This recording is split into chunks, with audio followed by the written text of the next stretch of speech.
for all those people that are okay. I hope you heard that, everybody. Will be recorded here on the Monday, the 19th of May, 2025. Welcome. Hello, hello, hello.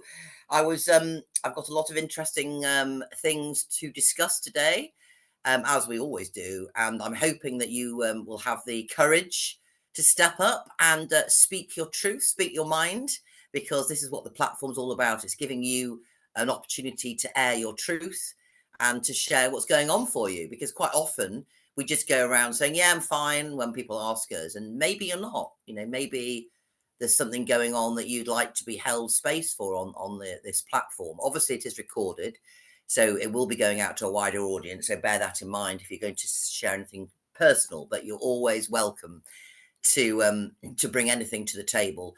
All your buttons, if you go, apart from mine, which hasn't got the record button, I'm sorting things out. And thank you all those who contributed to the Get SAS Technically Updated Fund. I've had my computer has been cleared and sorted, and I'm just waiting for my webcam to come back. So we are using this antiquated version of Zoom, but hopefully it'll all go smoothly. Now, the music I was playing was as a guy, I don't know if anyone's heard, called Nako Bear, and he wrote an album called Medicine for the People, and that was one of my favorite ones, called Love Letters to God. And I'd like to dedicate this People Speaks Out to my client, Louise, who I've just spent a 3-month journey with her into bringing spiritual peace and healing on a different level. Unfortunately, she was diagnosed 3 years ago with an aggressive leukemia and told she was had 4 months 3 years ago. Unfortunately, she came to me a bit too late to the table, but everything as it is, so it's all perfect. But I had a beautiful journey with her, and unfortunately, she did slip away on Saturday. So I just wanted to dedicate this space to her for her courage and her unwavering faith that she would get better, even despite when I was there in the Christie's Hospital. Her consultant, her oncologist, who had been away for 5 days, kind of looked disappointed that she was still alive. And she said, "Why such sad eyes?" And he said, "Well, you haven't got long for this world, have you?" And then all her sort of alternative practitioners were all saying that miracles can happen at any moment, and not to release that hope. So today, I thought the theme, what would be a good theme, is faith. And where does your faith come from? Do you actually have any faith? Have you lost your faith? And what actually is faith? So I've got a few little snippets here that might help you to speak up about it. So I was thinking about, where did all mine come from? Because I've had such a strong faith throughout all sorts of things going on in my life that you could have easily lost faith over. But I always knew there was a higher power. I always knew there was the all that is that I could tap into. And so that's the theme today, is how do we tap into that higher perspective? Everything before it comes down into dissolves further down into the mind and emotions and the programming of humans, and then the physical body. Whereabouts do you feel, if at all, you are blocked from receiving that divine abundance, that divine health? Because if you go to the source of everything, there is no sickness, there is no disease, there is no lack. So we get filtered in life about these things, about what life is all about. And I'm just wondering and curious if you can tap into what your beliefs are around faith, around healing, around abundance. So any of those today. I was looking back over my 30-year journey into awareness, into opening my awareness. I knew something wasn't right on this planet from day one. As soon as I could speak, I could feel the emanations and the vibrations that weren't quite aligned. And I used to ask my mum all the time, "What's wrong with the world? What's wrong with the world?" And she used to look at me very, very strange. "What do you mean, what's wrong with the world?" But I could always feel there was something. So I've been on a 35-year journey opening out into that. So there's been a lot of things that have inspired me, and experienced miracles, literally, that I knew there must be this higher power and that I could tap into it, because the message was that we could all become much more than we were given credit to be able to do. So this is really about stepping into the amazing light that you have, and what it is that you'd love to be doing if you weren't doing what you're doing now. So looking back, I don't know if anybody ever remembers one of the inspiring books I read maybe about 30 years ago was a book by James Redfield called The Celestine Prophecy. So you can put in the chat if anybody read The Celestine Prophecy and you haven't read it, it's one of the sort of go-to books to help you kind of in a very gentle way, in a sort of fiction type story, but with truth bombs in there. And it was a fantastic opener, and also a book called The Truth Vibrations by David Icke, which wasn't anything to do with conspiracy theories.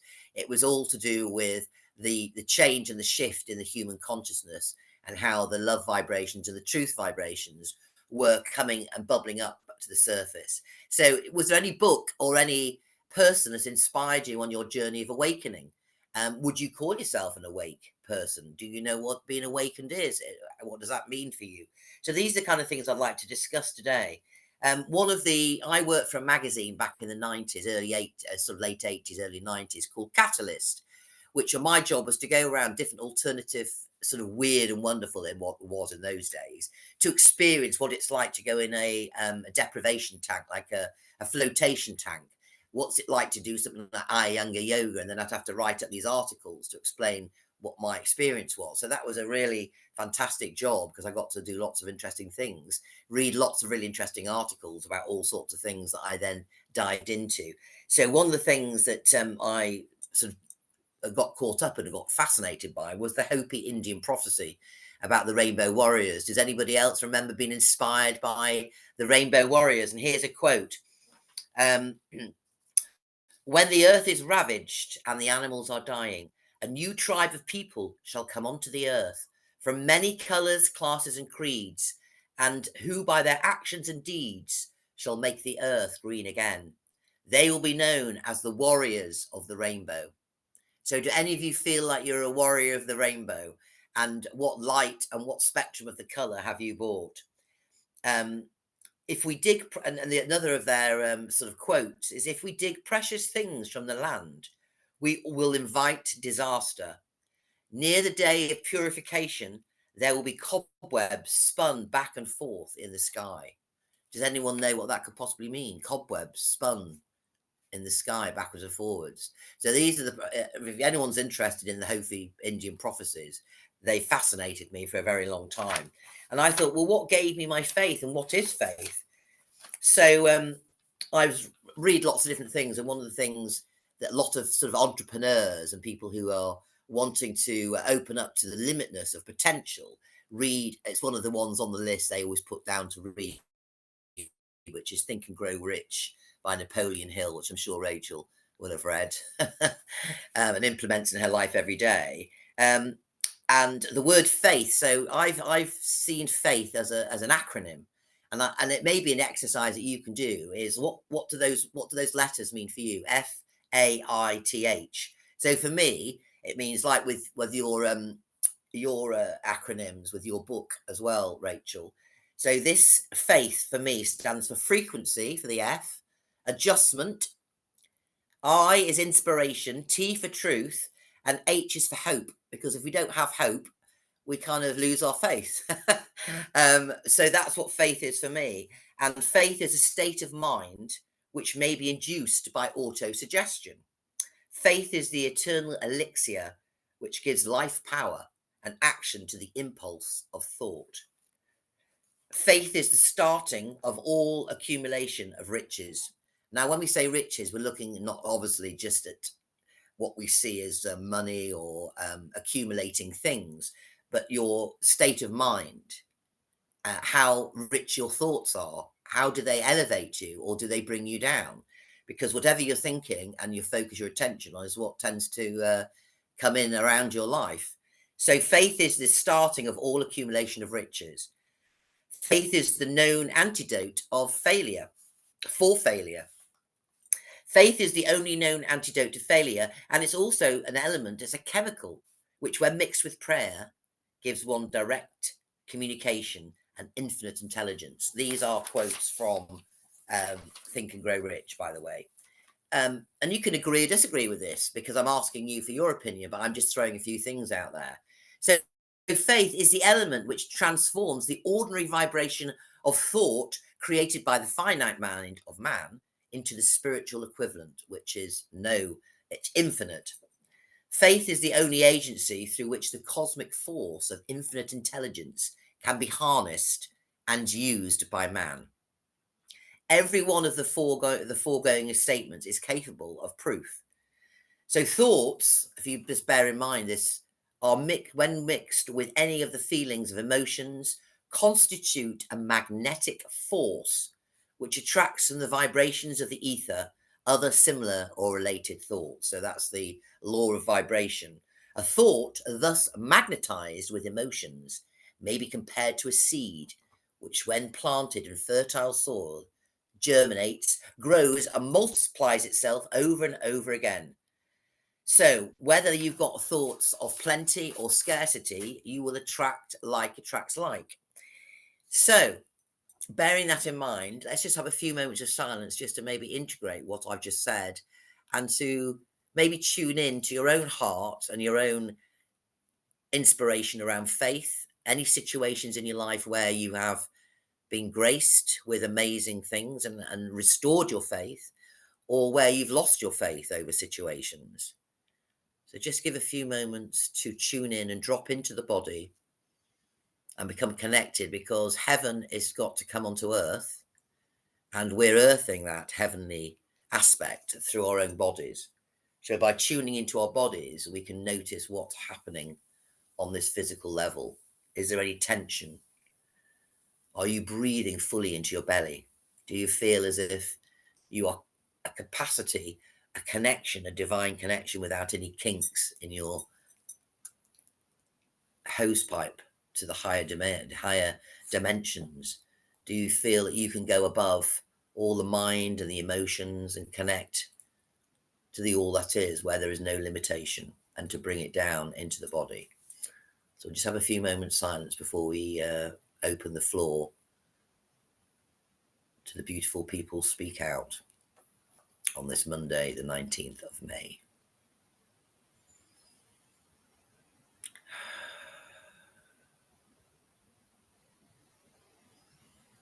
Just notice the quality of your breath.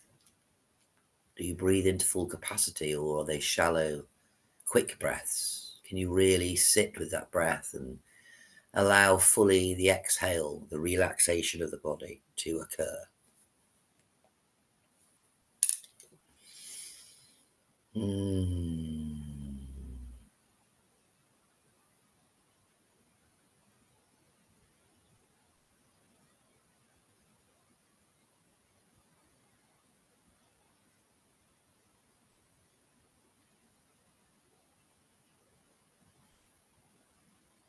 Maybe just notice where your vibration is. Are you on a clear vibration? Are you resonating with what I'm saying? Do you feel alive, connected? How are you doing?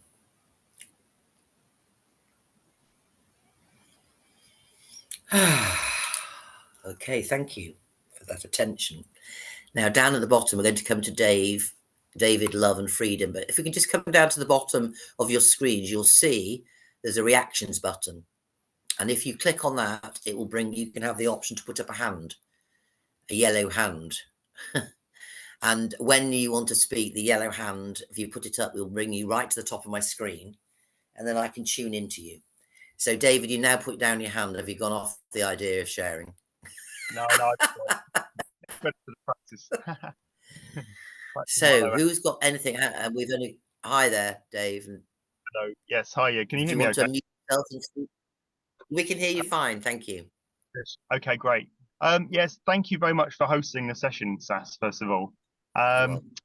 So, in terms of faith, basically, I work in mental health settings. I've been working in mental health for quite a few years now, and I feel my faith is repeatedly challenged day by day, because every day I'm hearing a new story of a staff member or a service user with quote unquote long COVID. You know, long COVID, the C, I think we all know what the C means, various illnesses, different infections that they can't shake off. And I'm hearing this virtually every single day now. But a lot of the time hearing the words long COVID. I'm suffering from long COVID, or somebody else got long COVID. And, it's thinking, what happened before 2020? There was no such thing spoken about with long COVID. And I'm always wanting to say, yes, but have you had any jabs? But I can't bring myself to say that, of course, because it's not for me to be saying that unless they bring it up really themselves, and the thing that keeps faith for me is doing my weekly stand in a park meetups in Yeovil, and also doing the monthly outreaches as well with my Yeovil friends and Dorset friends as well. We had a really lovely outreach in Sherborne Market last Sunday, and it really kind of gives me faith and hope that there is a lot of humanity out there, and that we're not on our own. And I think we need to remember that, because we're being repeatedly bombarded with negativity and darkness, isn't it? Really, definitely. Mm.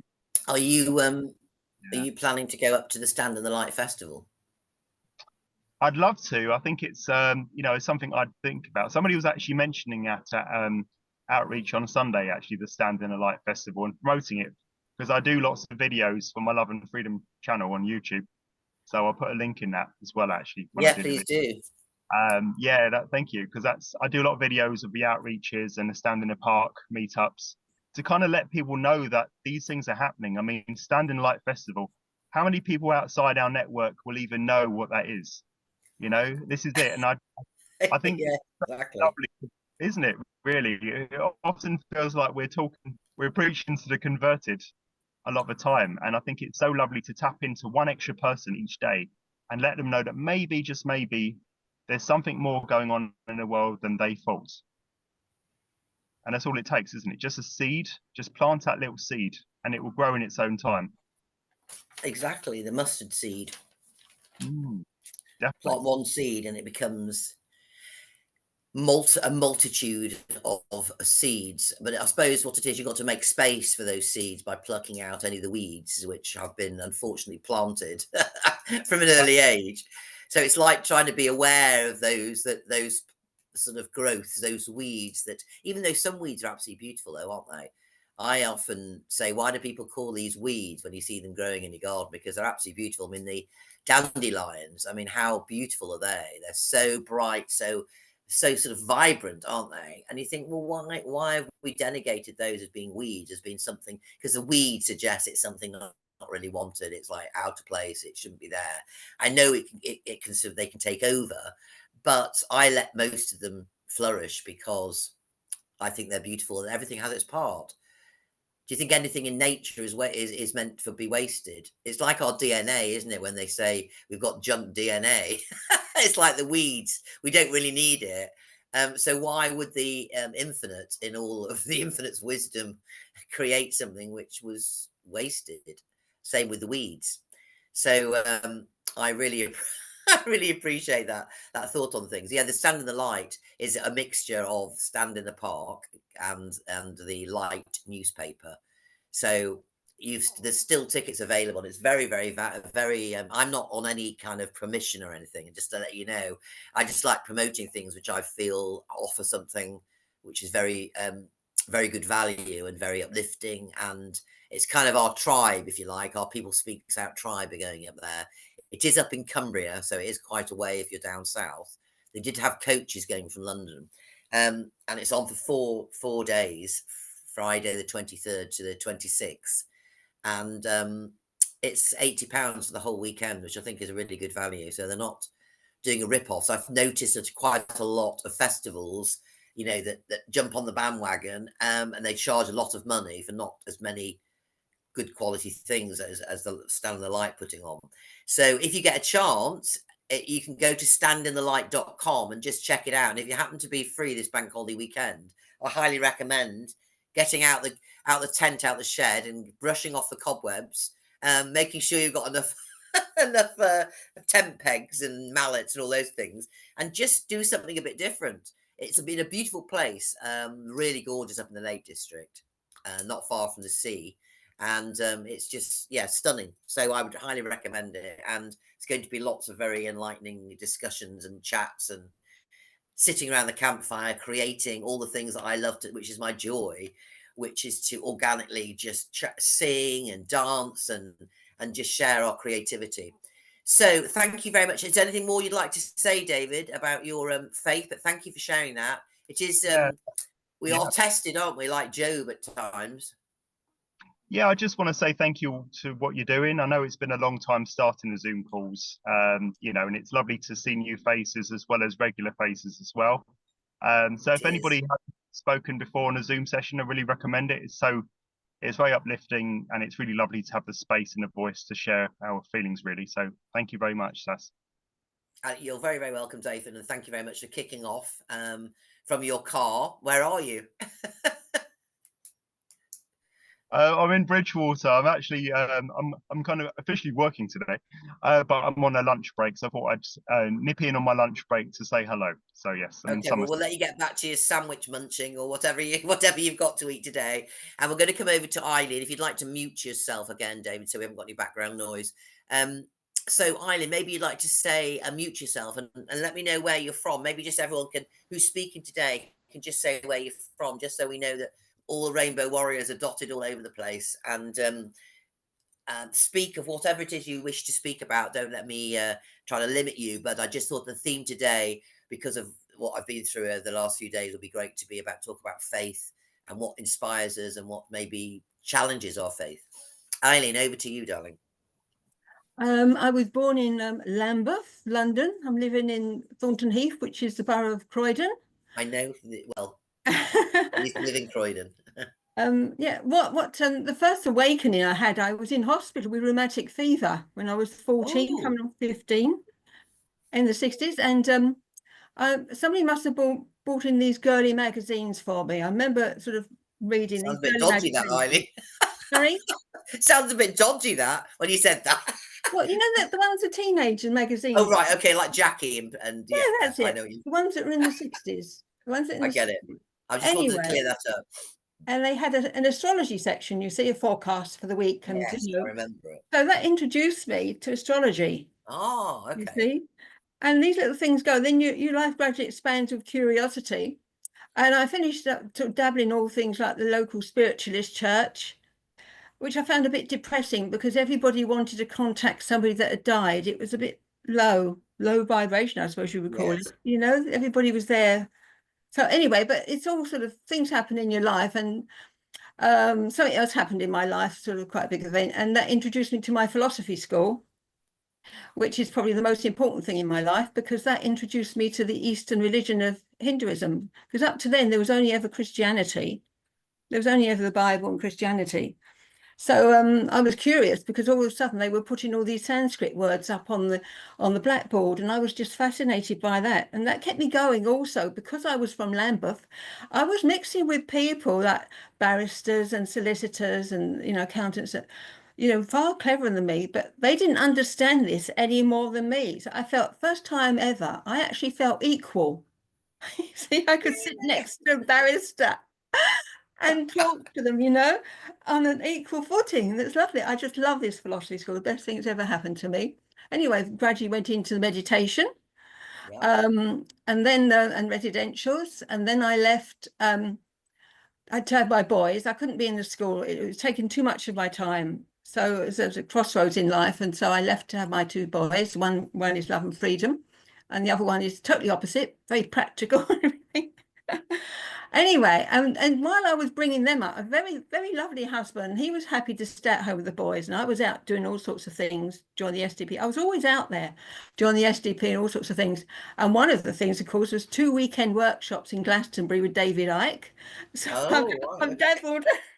I always said I sort of flirted with Buddhism, had a love affair with the Druids, but I was already married to my philosophy school, and things happened. And my marriage broke up, and this brought me back to my philosophy school. And so I said, I've always been out there doing things, but my actual, what that's given me is this book. I've mentioned this before in the group, Book of Daily Thoughts and Prayers by Swami Paramananda. Oh, yes. And each month it starts with an extract from the Gita, which is the Hindu holy book. So this is my holy book. So I left the school again because of the COVID and everything. You know, I was too much out there. I'm too earth. I'm a karma yoga, is it, where you're concerned with earthly matters rather than spiritual. And I had to leave really because I think I was upsetting everything, because I couldn't come back from the weekend, lockdown and everything, without having to, you know, wanting to get angry. So I had to leave because I felt as though I was probably introducing too much negativity, to be honest. But that has brought me back to where I am now, you see. And I'm actually housebound now because fractured my hip. It's been slowly down anyway. There's lots of things, again, things are happening. But through being more or less housebound, has opened me up to this world of YouTube, which I didn't do at all before that. Before the lockdown, I was not into any of the alternative media or anything. I mean, I've dabbled in politics. I said I was SDP. But again, that's introduced this other world, mainly online, mainly watching things online. But it's expanded me in a different way. So that's where I am, and introduced me to Rachel and the Zoom and you. Thank you. Oh, right, okay. Yes, I mean, I wouldn't be I was here. wondering how people found out about it. Yeah, I wouldn't have found out that I wouldn't be here. And I love what your introduction was this morning. I was really, you know, really there. Yeah, well, I was just thinking about how, you know, I was really interested to find out how people came into being sort of what the journey was of their a kind of expansion. People call Yeah, it awakening, whatever you like to call it. To me, it is an expansion. yeah, It's a movement outwards into yeah, other dimensions, isn't it? Where you're touching the edge of other yeah. worlds, if you like. Mm. And I remember David Icke's book, The Truth Vibrations, which I will highly recommend to anybody because it tells you of this time right now that we're going through. And even though for some people it may seem like it's the worst thing we're going through, you know, so dire, so dark, but there are some amazing things happening, which is why I Yeah, thought we'd discuss our faith and yeah, see, especially as it's been surrounded me at the moment because my daughter is very much found God and Jesus and literally is preaching down the street. And I'm trying to help her to find a balance because her dad went a bit like that and he went off the rails and disappeared off the ethers for, well, he went and ended up living in New Zealand. So I thought I'm trying to keep her grounded. So having faith is really important, but it's about grounding it and keeping it real. yeah. So it's because it can be a bit overwhelming. So many Mm. people, and I don't know if anybody on here has had a bad situation with religious upbringing. Maybe you were programmed for fear of what would happen if you didn't do this or you didn't do that. And so have been restricting themselves in life. I've only just realized there's a lot of what they really wanted to say or express of themselves was held back by their religious beliefs, which really is counter to faith. And it was really interesting because I phoned up my local church where I was actually christened. It's a big church right in the centre of the town square in my local town, which is Macclesfield. And it's called St. Michael's and the Angels. And it's a beautiful church. And I got a message, when I say a divine message, which I left on their answering machine at the church, that I'd had this divine message, which was to bring back sound healing into the churches and the cathedrals because that's what they were built for. So I left this message and I got a little bit late. I was going to be a bit late on the call because the phone rang this morning just before as I was taking the dog out. And it was somebody returning my call that I'd left, this message about wanting to bring sound healing back. And could we collaborate and maybe have just a donations based sort of sound bath in the church where people could just wander in and stay and experience vibrations, sounds and voice in this beautiful resonant space. Anyway, she phoned back, this lady. She was lovely, really, really lovely, very jolly and everything. She said, "Oh, we all had a discussion about it this morning at our Monday morning meeting with the vicar, and she said it all sounds very interesting, but we have our own method of healing here in the church." I said, "Oh, it's just you don't get to hear about it really." He said, "Yes, well, the vicar prays for everybody who wants healing," which obviously prayer, the power of prayer is very connecting to the source. Because as we talked about earlier, it's our thoughts and what we're focusing on. So the power of prayer is very important. However, there's no harm, is there, bringing in other forms of healing as well, just to sort of cover all bases. So anyway, she said, "Oh no, the vicar didn't like that idea. He decided that it's not really in the Christian faith to do sound healing." And I said, but isn't that how the world, wasn't that world created through sound, through vibration? Wasn't the word of God the Om word which created so she went, and I said, even the organs in the churches were set to a frequency to heal the organs of the body. So that was the divine instruction I brought, was to, you know, speak to the churches. But basically, in a very nice roundabout way, she kind of, you know, basically said it's too bohemian, and we have our own method of Christian healing, which doesn't happen to be sound. So I just said, well, don't worry, I shall maybe talk to some more progressive churches, because the cathedrals and all sorts of places now are opening up to sound healing and bringing back the original reason why these beautiful resonant spaces were created. So anybody else had any experiences with the church, or they destroyed your faith or religion that may have oh yes, getting back to the Rainbow Warriors. So the Rainbow Warriors are all creeds and all colours and all religions. Whatever faith you've been brought up in, it's about coming together from and having no barriers between us and reuniting as a unified whole human being race. So, oh, we've got Janet Finn up here before I end up taking over the whole call with my chats. So, Janet, welcome to the call. Any chance you can get your camera on? We'd love to see your face. Yeah, Oh, I don't know if that's visible. And you've already unmuted as well. That's fantastic. Yeah. Very Okay. welcome. Oh, thank you. Sorry, I've been fascinated listening because I missed the first 10 minutes of the Zoom. So I've kind of picked up the thread, what you're talking about. So faith and my first experience, as far as I remember, I was about 8 years old. And it'll seem very strange to people, but it was because I was watching my dad was out shooting. It was a Sunday morning. My mum was in the kitchen doing what she did, which was make fantastic roast dinner. So when he came back with any pals he brought with him, we always seemed to have extra people at the table. And I was watching Joan of Arc, a film on television. And I can't tell you exactly what happened, but I felt a descent of a deeply, I can only now word it as an adult. As a child, I couldn't have worded it like this, but I had a deeply spiritual experience listening to some of the words of commitment of Joan of Arc. And what she was promising to work for God in restoring the land and this, that, and the other, and her connection with nature and all sorts. Now, some of it may have been fancified by the writer of the film. I've got no idea. But from that moment onward, I started a deep and lasting, and I'm 71 now, walk with God. And God as creator, God as everything to me in terms of somebody who sets the standards of how I'd like to live my life, mainly through following the example of Christ.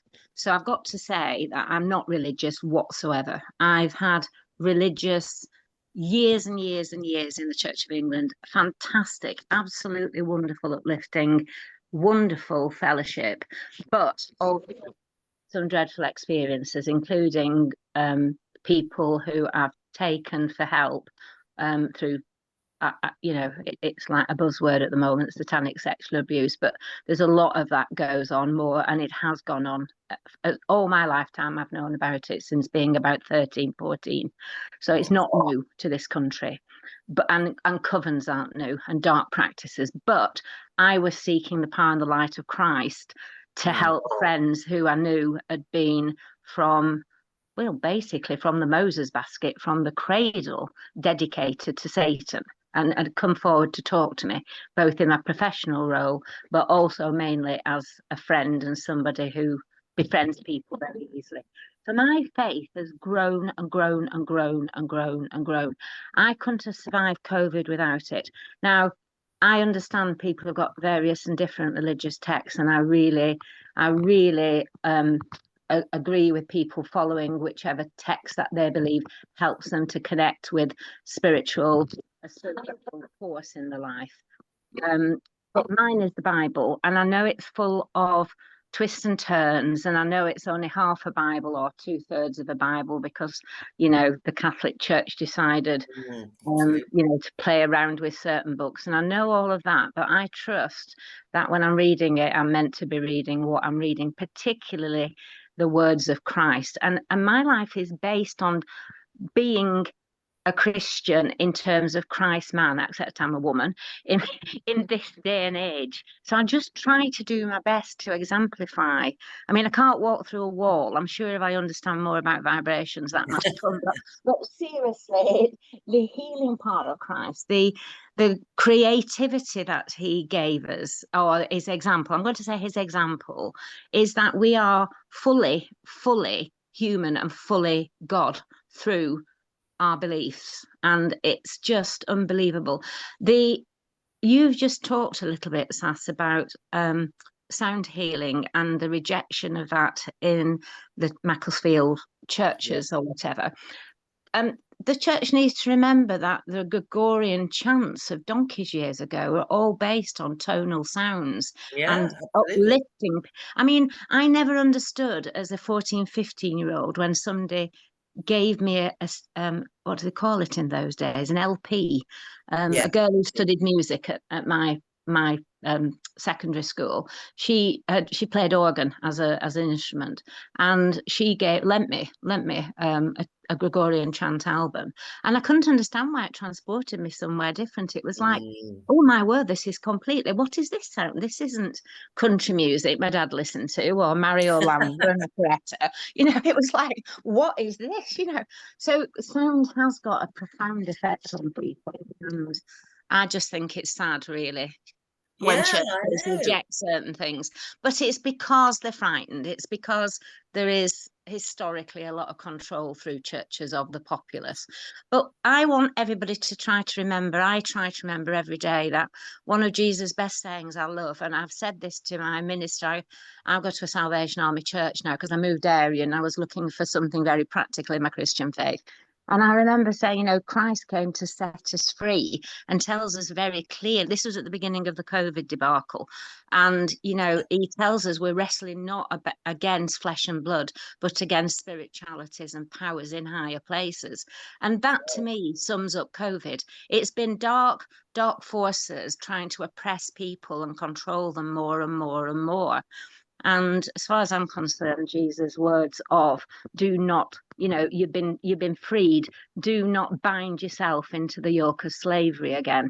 And I think Stand in the Park and all the freedom movement we've really had as a tribe, more than the churches, whichever denomination, through the last 4 years, has really, really helped me to grasp that my Christianity needs to remain down to earth, grounded, and incredibly practical on a day-to-day basis. And the power of prayer is as strong now as whenever Jesus said, be healed. It really is so strong. And I need to keep practicing that, because I've seen wonderful miracles. End of. Janet, that's wonderful to hear you speak. Is that your first time you've spoken here? Or? No, I'm intermittent at attending because I've, without sounding too self-righteous, I've got I've been busy doing other things with my craft and chatter group and with the church group I'm a member of, and people are there's a lot. I mean, I would reiterate this very clearly. David, when he spoke earlier, I could have echoed, it was like he was speaking out of my mouth, everything he said. There's a lot of very poorly people, a lot of very, very poorly people, and it is hard to actually, I now no longer ask, as a lot of my peers had the jab, because I know they have, that, you know, but I can honestly tell you, through Craft and Chatter, which is held at Salvation Army in Selby every Thursday, it's a big group, there's 40-some people, and most of them are nothing to do with church. They're just people who come in to do craft, and it's fabulous, absolutely wonderful group. But from 4 years ago, the difference now is so many, I can't tell you percentage, but I will guess, so something like at least 50%, if not tipped over a bit, are more and more and more awake as to the kidology of so much stuff what's gone on. It's a joy. It's more joy than speaking to some people in church itself, if you know what I mean. Although I believe more and more people are generally, they're almost frightened to talk about it, because they've been programmed through the churches to be so caring and so considerate and so this and so that, and we've all followed, well, I'm not shouting this, I haven't, but the compliance of practice that was put on by the government, you know, I mean, why would you close the church when the country needs you the most? It's just been crazy. And now I see people are more and more asking questions and are more open. I've had more opportunity to talk about herbal medicine and how herbs and growing and, you know, picking up the weeds are displaced flowers, and they were only called weeds because commercialism wanted us to buy pretty flowers, you know. So they're full of healing power, you know. I'm a trained nurse. I've been a nursing sister. I've managed all sorts of services in the health service in my life until I was 55. And I can tell you now, I trust the herbal medicines more than, it's not that I'm anti-doctors and anti-prescriptions, I'm just anti-poison and toxicity. If you can do something more gentle, let's do it more gentle. And people are becoming more awake to this. Absolutely. I mean, the word, if you look into the etymology of words, pharmaceuticals means poisoners. Exactly. So, exactly. But you know, so it's like we're told, if you understand, look into, you know, the history of words, the true meaning of words. But it's fascinating what you're saying, Janet. I really appreciate hearing what. No. So I have taught once or twice before, but very little, and I'm not here very often because I've been dashing. And in fact, I won't be here next Monday because we're in Devon. We're just about to buy a plot of land to build an off-grid something or other. Oh, let us know how that goes. We might all come and live on it. Oh, you'd be welcome. Anybody will be welcome to visit, whether there'll be room for everybody, gosh knows. But no, I mean, it is exciting because we just lost a property in Yorkshire because we live in North Yorkshire after 5.5 years of pursuing it. But it's just that this is where we're off to, really. Anyway, I won't talk anymore. So thank you for the opportunity. And please, everybody, be encouraged in your faith path, because you're reaching a spiritual height, really, of some description. You're changing within you because the spirit is within us. It's our intuition. It's everything within us. This is just a body, really, to walk on earth. A very amazing body.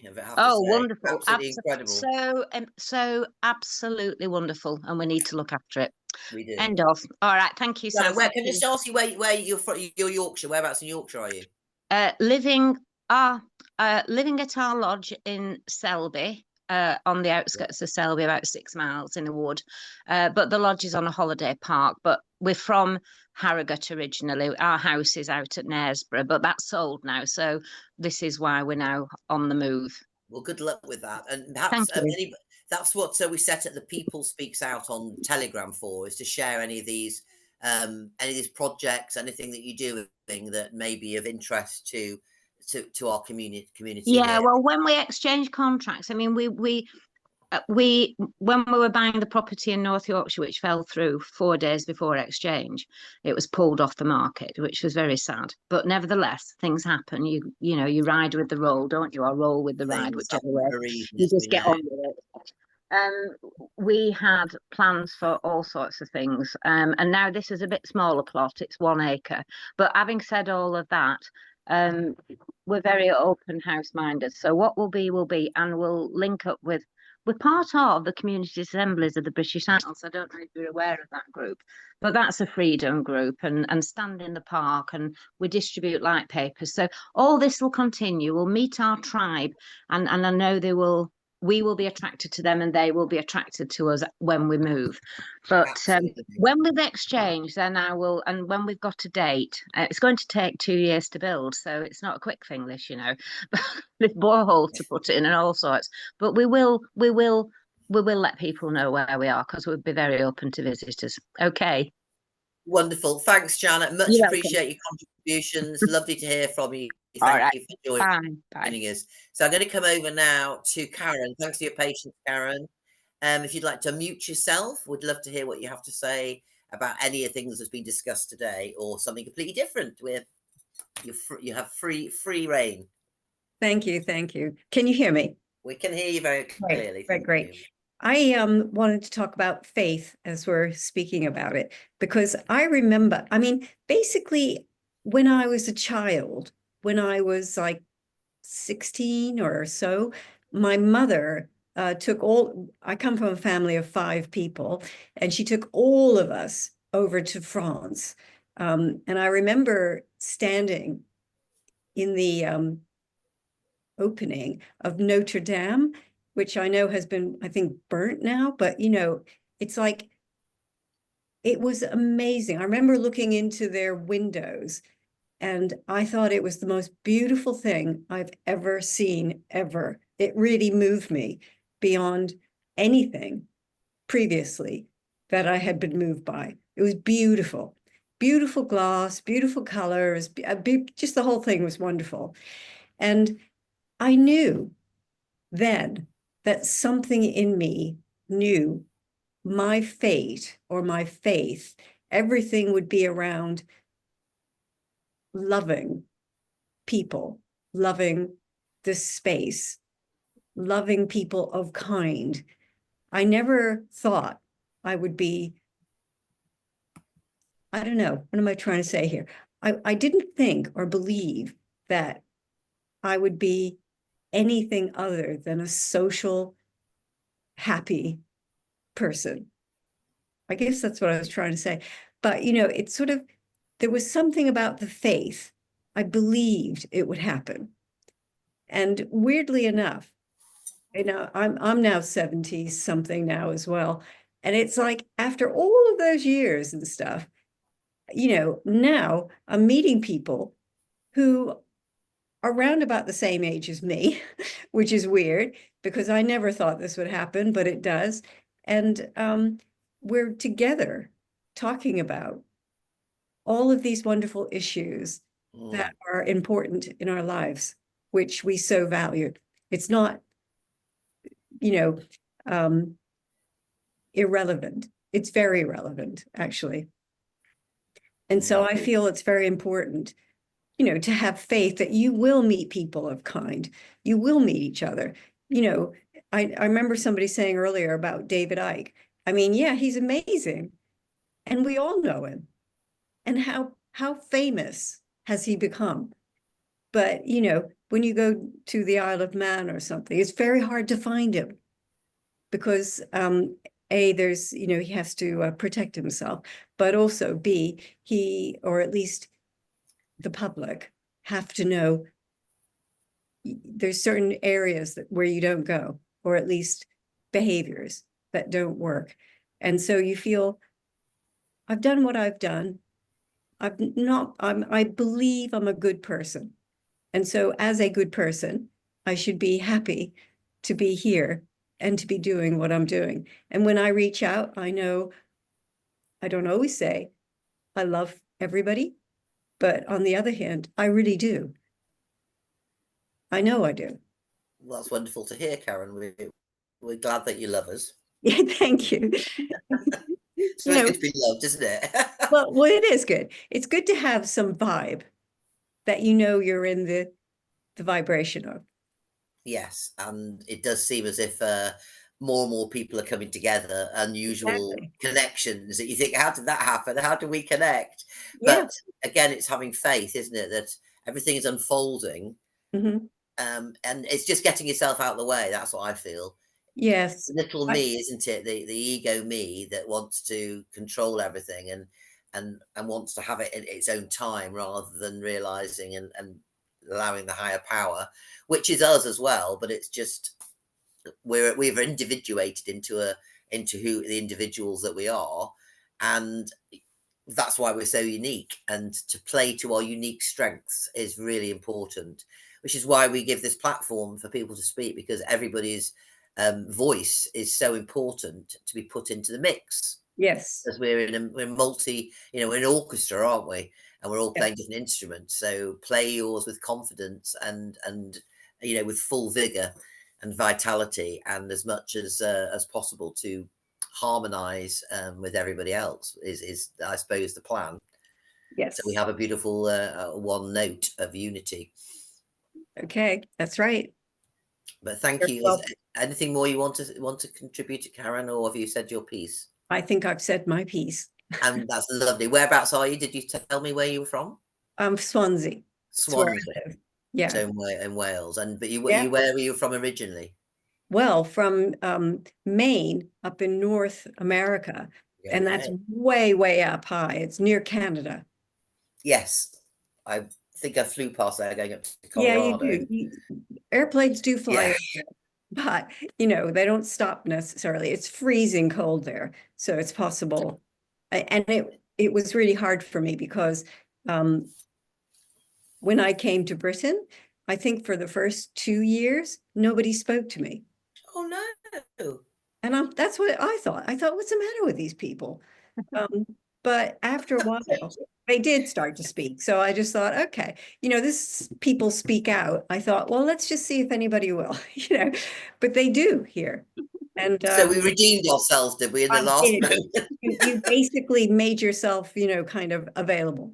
Well, we're very glad that we've got you here in Swansea, and appreciate your coming to our platform and sharing your opinion and your view on things and your faith. And yes, it's keeping the faith, because it really does lift you into a different stratosphere. If you just have to rely on yourself, it gets a bit scary. So thanks very much, Karen, and everybody else who's contributed. I'm going to come over to Rachel because she's got her hand up, very patiently waiting. We always like to hear from Rachel, don't we? So please unmute yourself, Rachel, and make yourself heard, lady. Hi, darling. Thanks. Thanks, Sass. I have been sort of putting my hand up and putting it down, letting everyone else speak first rather than hogging the call.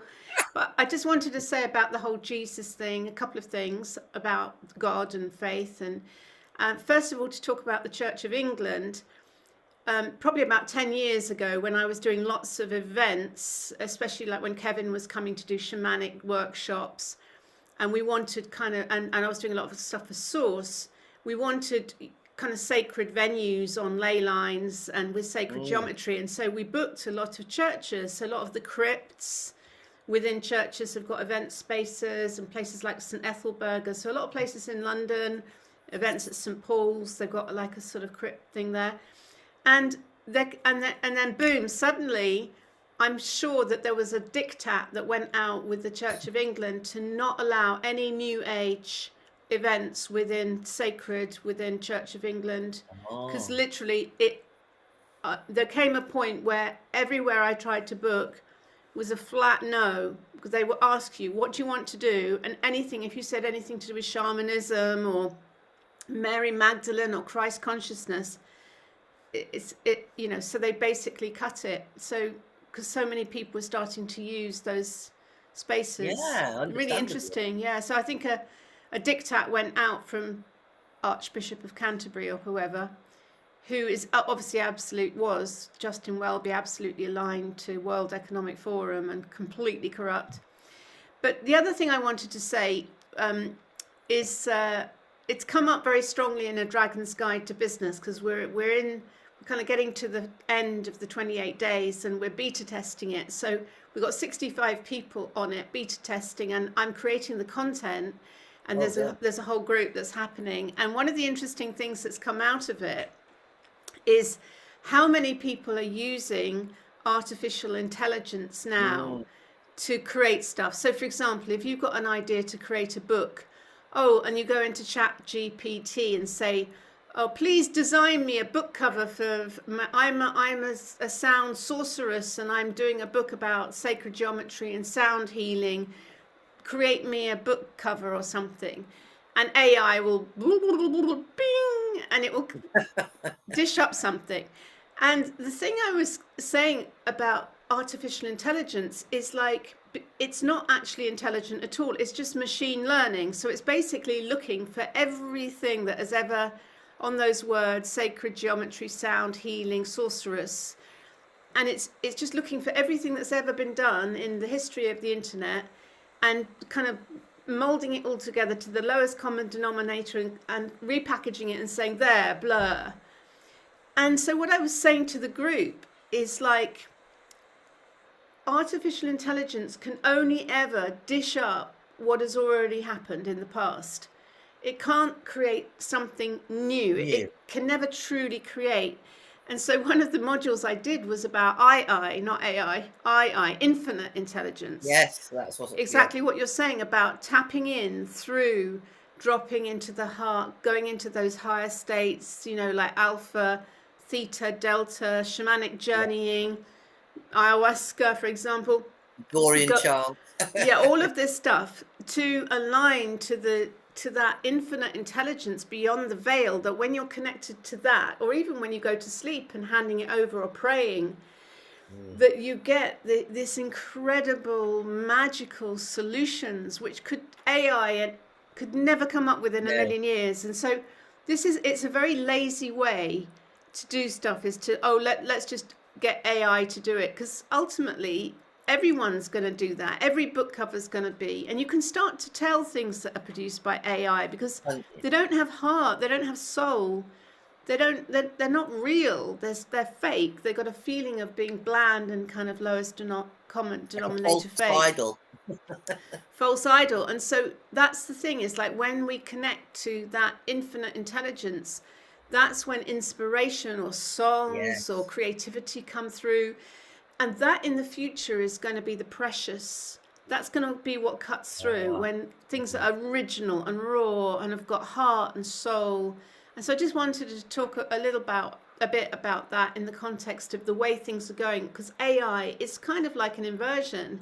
Yes. Sort of slightly satanic, something very sort of, you know, well, it's fake. It's sort of artificial. The fact the word artificial. Yes. It's like artificial sugar or artificial anything. You want the original, don't you? Yeah, exactly. So I just wanted to pick up on what you said about faith and the power of prayer, because I think so many people who are not connected to that energy are missing such a valuable resource of that connection and that alignment that, you know, can create so much magic in your life and in the lives of others, rather than going online and asking ChatGPT and just getting some kind of cooked up leftovers. But it's like everything, isn't it, Rachel? In this world, everybody wants instant stuff. It's like they don't want to wait for that inspiration. I did say to this woman in the church, I had a divine inspiration to bring sound healing back to the churches in my local area. Yeah. But it was a sort of almost an affront to the Christian healing. But I mean, you know, it's quite unbelievable. Synchronicity can happen really fast, though. I mean, that's my experience, is like when you tune in and when you set that intention, or you do like visualization or prayer, or like sometimes, I mean, I know when I was in that kind of terrible state of being evicted and just I couldn't work it out in my mind what to do. I just had to hand it over and pray, and like had a dark night of the soul and just prayed and handed it over and woke up with this inspiration and suddenly got transported, and my whole life was completely sorted, like within hours, and it was pure magic. And you probably wouldn't have been able to do that yourself just on your own. It's like, it's a relief.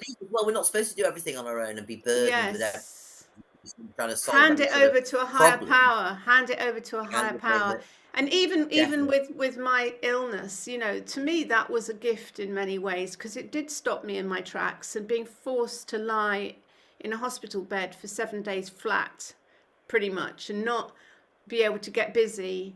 It was such a beautiful 7 days of contemplation, of reading, of journaling, of, you know, just really contemplating life and choosing life. Like, I choose life, you know, not death. Well, thank goodness that you did.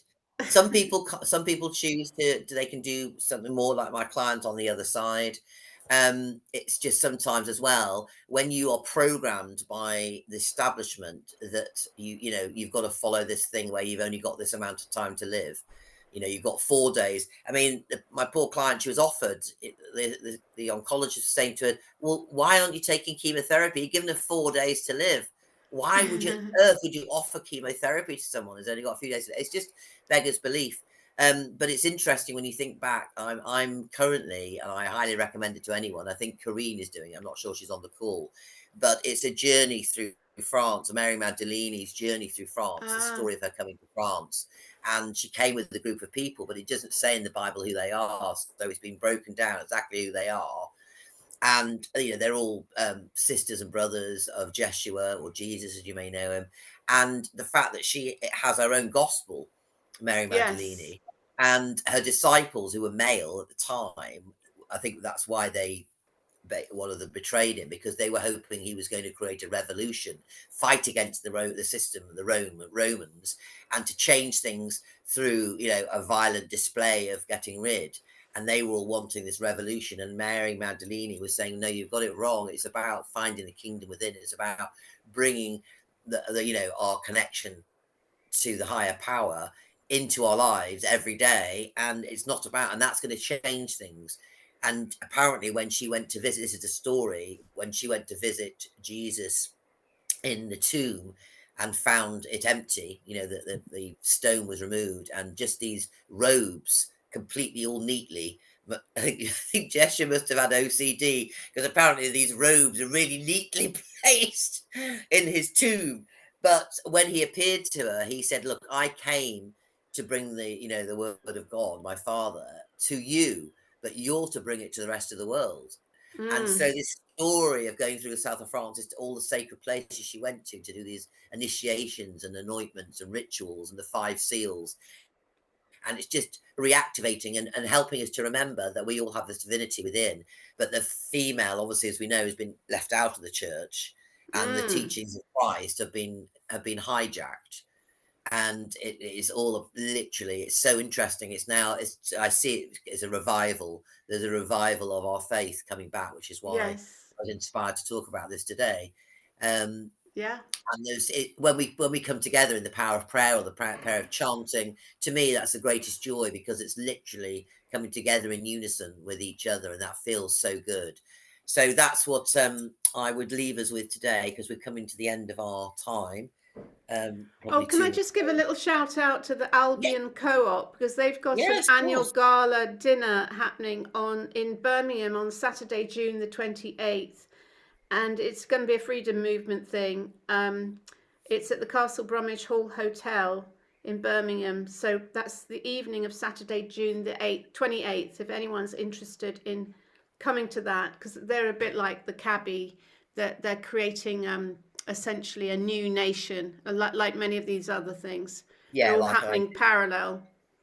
Like the English National Assemblies that I'm a part of. Yes. It's bringing back lawfulness and bringing back our courts and a jury and everything. So there's some really, really fantastic things going on. So Rachel, can you put that in the chat? What I'm going to do is I'm going to play a lovely song after you finish recording. I'll ask you to finish the recording in a minute, because obviously we have issues with you know, copyright and things when you're playing music and it's going in public. But I'm going to play this lovely song, Soul Plan, that maybe you want to contemplate. But I was just going to say, the Stand in the Light this weekend is going to be a fantastic festival of light bearers, of activists, of all sorts of things going on. It's up in Cumbria.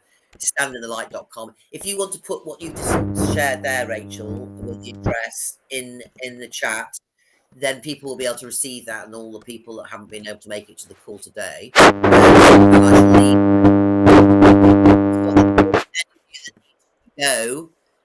Can obviously leave, and I'm going to just leave this up for a moment and play some music. And for those that want to catch up with anything in the chat, can then write it down and have time, because sometimes when you're listening, you don't always have time to have a look at what people have put down there. It's been a lovely share. Thank you so much, everybody who's contributed. Thank you for being here, whether you've spoken or not. It's lovely to have your energy. And it'll be another couple of weeks before we come back. Sometimes, obviously, with the summer, there may be some slight changes, because there's only Rachel and I doing this. If anybody else feels that they'd like to host a People Speaks Out and feels confident to host it, we would be open to suggestions, wouldn't we, Rachel? Because obviously this is about the people. It's about all of us. And obviously we not lost Helen, but Helen's gone to other pastures, new. And so we'll be very happy if anybody else would like to have a go at hosting People Speaks Out, and then you can bring the subjects and the things that matter to you the most. But as we know, we're all very welcome here, and everything is very welcome to come and talk about. This is going to be posted on Rachel's YouTube channel, because I haven't been able to record it from my slightly antiquated technology. So I'm Rachel. I'd just like to say goodbye. If everyone like to have a little wave, And thank you so much for being here. As I say, I'm just going to leave this up running while I play this, and you can then just see any information you might want to take down, but don't feel you have to stay. I will be just staying here for another 5 minutes or so. So if you want to just sit and contemplate while I play out with this song. Rachel, have you turned your recording off? And